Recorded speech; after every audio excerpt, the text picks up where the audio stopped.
ধর্ষিতাদের সাজা হতে হবে, ধর্ষকের কেন খোঁজ? সমাজ বলেছে ঘরে রবে নারী, কেন তারা বের হয় রোজ? কেন প্রতিদিন এখানে ওখানে নারীদের যায় দেখা? কেনই বা তারা সন্ধে বেলায় বের হয় পথে একা? সমাজ বলেছে ছেলেরা এমনই দুষ্টুমিতে ভরা, কেন বোকা নারী ছেলেদের হাতে বারে বারে দেয় ধরা? নিশ্চয়ই তারা ছলনা করে ছেলেদের ডাকে কাছে, পোশাকে আশাকে ঠিক নেই, আরো কত দোষ আরো আছে।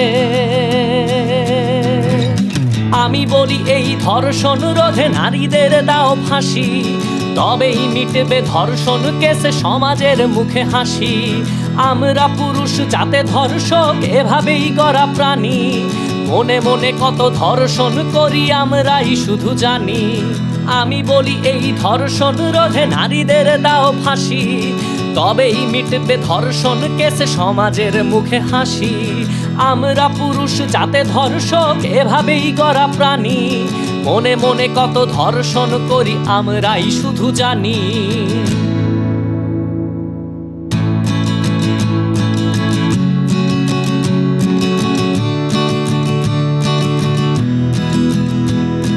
শুধু একটু সাহসের অভাব, তাই পারি না জোরে ধরে নিয়ে যেতে প্রতিদিন আমি যাকে ইচ্ছা করে।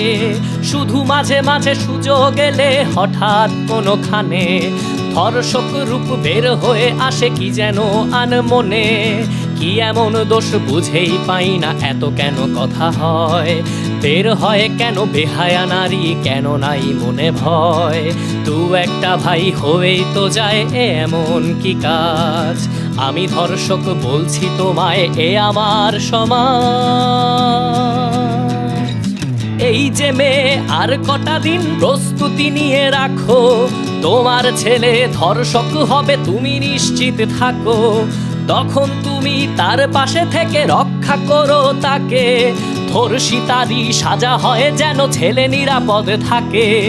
আমি বলি এই ধর্ষণ রোধে নারীদের দাও ফাঁসি, তবেই মিটবে ধর্ষণ কেসে সমাজের মুখে হাসি। আমরা পুরুষ যাতে ধর্ষক এভাবেই গড়া প্রাণী, মনে মনে কত ধর্ষণ করি আমরাই শুধু জানি। মনে মনে কত ধর্ষণ করি আমরাই শুধু জানি। মনে মনে কত ধর্ষণ করি আমরাই শুধু জানি।